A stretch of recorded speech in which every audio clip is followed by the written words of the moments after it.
friends, welcome back to my channel. We're here today with a Friday Reads update. Just want to fill you in on what I've been doing in my reading life in the past 7 days or so. And thank you, Heidi, for allowing me to use that phrase without any trademark infringement. I'll link Heidi's channel down below. If you're not already following her, go check her out at My Reading Life.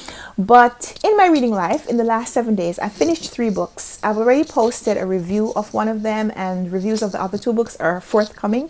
So I won't spend too much time discussing them, but I want to mention them briefly just in case you don't watch my review videos. So the first book that I finished was Her Honor by Ladoris Hazard Cordell. This is nonfiction memoir type book. So this was a read for Nonfiction November. This book, this copy, was an ARC that I received from the publisher Celadon Books, and I love getting books from publishers. I don't always love them, but this I loved. You'll be hearing me talk more about this book in the upcoming weeks and months, because I'm pretty sure this is going to be on my list of favorite books of the year. In this one, Ladoris Hazard Cordell recounts her experiences, how she became a judge. She was the first African-American woman to serve as a judge in the California Superior Court, and how she auditioned for the position of judge, that there was an opportunity for lawyers who qualified to be judges to serve as a presiding judge for a day in small claims court. And when she walked in for her first case as a black woman judge, be it substitute judge, the 2 litigants were also black women, and the case was about black hair. And she talked about how her background as a black woman helped to inform her decision, the decisions that she made as the presiding officer, and how that set the tone for the rest of her career. So even though this is a memoir, and she does give a little bit of her background and how her background and experience overlays her interpretation of the law, this is more of a discourse on law. And I feel like this is a book that you could read and get, or maybe if there was a couple more installments, like you could get a law degree from reading this book. She also talks about how we as just regular voters, regular citizens, have the opportunity to influence the law by our votes. And so I love that while this is about the law and about the interpretation of it, and as the subtitle says, her life on the bench, it's also about the things that she wanted to change and wasn't able to change, but that we could still work on. So love this.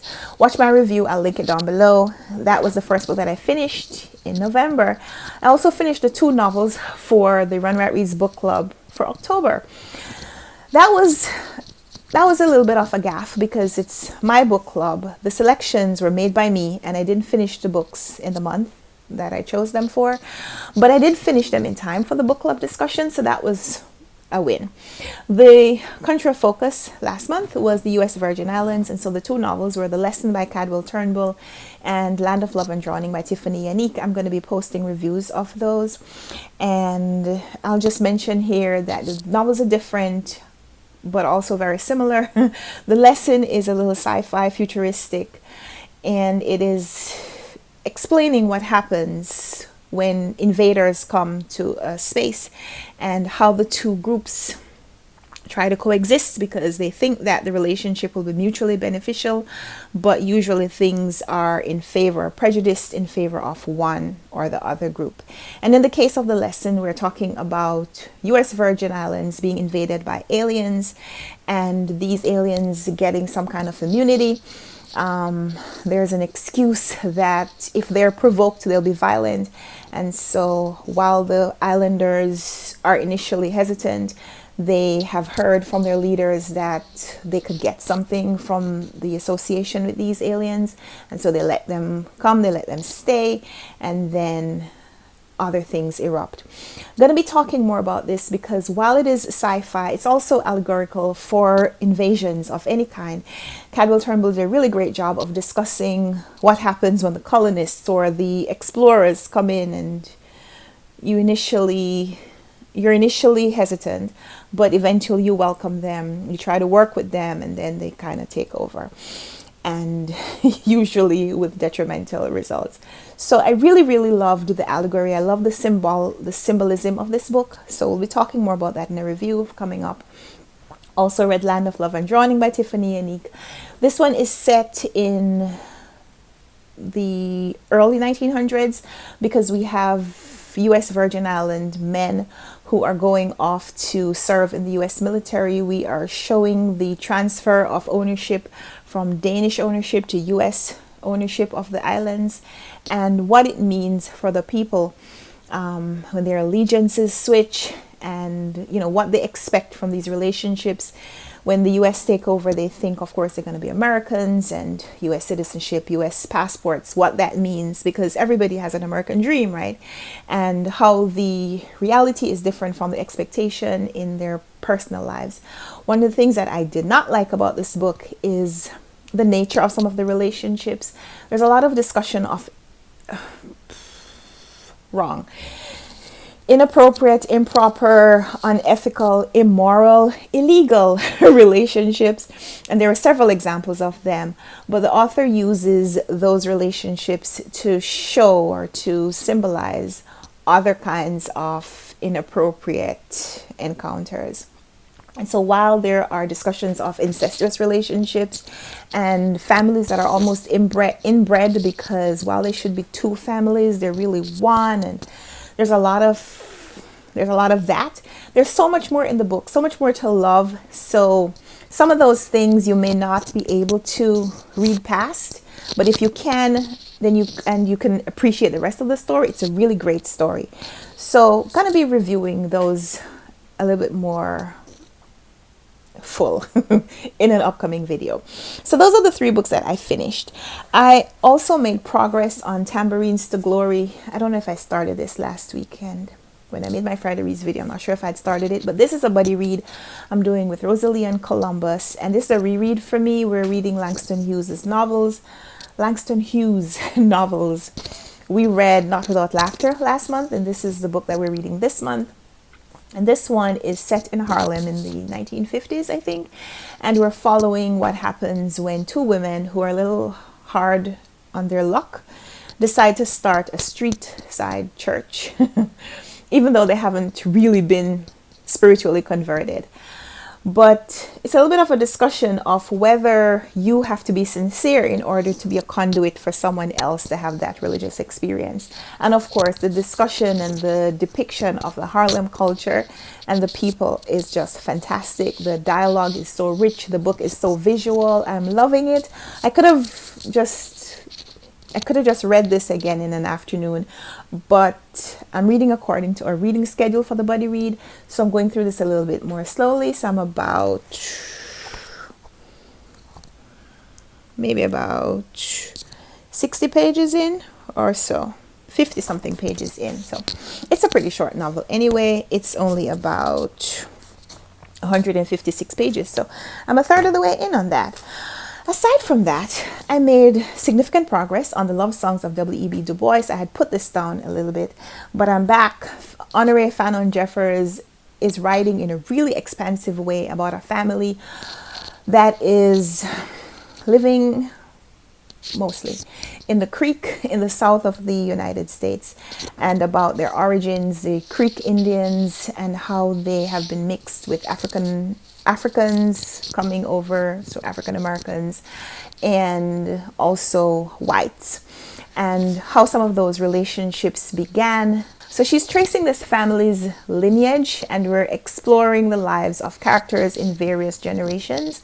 What is really interesting about this book is that it's not chronological, so we're meeting characters at various points in their lives, and we may move from following a character as an adult to then going back to seeing her as a child being molested. So we first see her when she's an adult and she's making some really questionable decisions, but right before you make a decision on how you're going to judge her, then you see how she started and some of the things that she's been dealing with.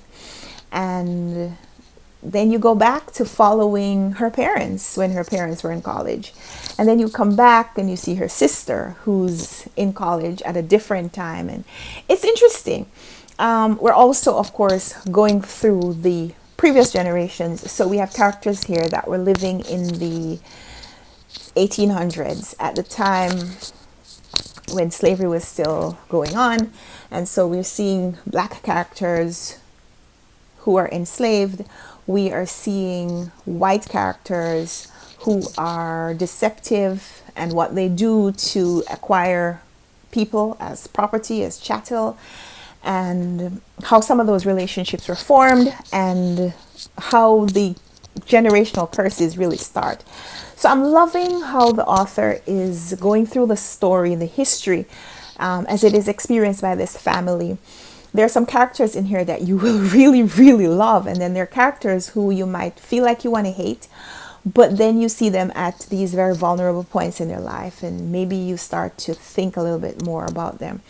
Also love that the book is about the songs of W.E.B. Du Bois. So it's focused on songs and what we love about songs, what draws us to songs, that sometimes you get enchanted by music and the melody. But if you took time to reflect on what is the pain behind the words, the emotion that is coming behind the words, then maybe you'd feel differently about the song. And so there's a little bit of drama behind the W.E.B. Du Bois story. And of course, the discussion between Du Bois versus Booker T. Washington, and the history in this one is so rich. This is such an expansive work. I'm loving it. I'm about halfway in. I'm about page 430, and this goes up to 790 or so. So hopefully I'll be done to tell you more about it next Friday, and of course maybe a review will be coming in this next week. So those are the books that I'm reading or have read recently. I'd put this one aside. I think I mentioned this in my last Friday Reads video, Tahira in Bloom by Farah Heron. I put this aside because I had just too many novels on the go, so I'll pick this one back up when I finish this one. Like I don't feel like I could read those two very different novels at the same time. I just need to immerse in this and appreciate it and then move on to other fiction. I have videos coming. I have a book haul coming. I'm waiting on a box to come from the publishers. I'm still waiting on that box. And so when that box arrives, I'll make my haul video. I am still looking for submissions for people sending me pictures or videos of their bookshelves because I want to start that series. I have a few submissions so far, but I want more before I start the series and have to pause it. So that's probably coming soon. And of course, review videos coming soon. So I hope you will subscribe if you haven't already. Give this video a thumbs up if you liked it. And we'll chat. We'll be back here for more videos soon. So look forward to interacting with you in the comments. Let me know if you've read any of these. There's a lot of hype about this book right now. It's appearing on a lot of book prize long lists. And I think Jeffers deserves all the accolades. It's also Oprah's book club pick. I'm wondering how many people have read this so far. This is a brand new release and it's a big book. It's not the kind of book that most people probably read in a couple of days. So I'm wondering just how many people have read it so far. Would love to know from you in the comments down below if you've read this one already, if you're currently reading it, if you have it on your TBR, if you're even interested in this book, or if you're one of those people who, like Sean the Book Maniac, will probably not touch this book for 5 years because he's going to wait until all the hype has died down. I'm also not sure that's a Sean book, although it might be. We read a book together in part of a buddy read a few years ago, Edward P. Jones's Lost World. This is a little bit like that. So maybe, Sean, if you're watching this might be a Sean book. I'd love to hear if you decide to check it out. So yeah, thank you so much for watching this video. Let's chat in the comments, and until next time, happy reading. Bye.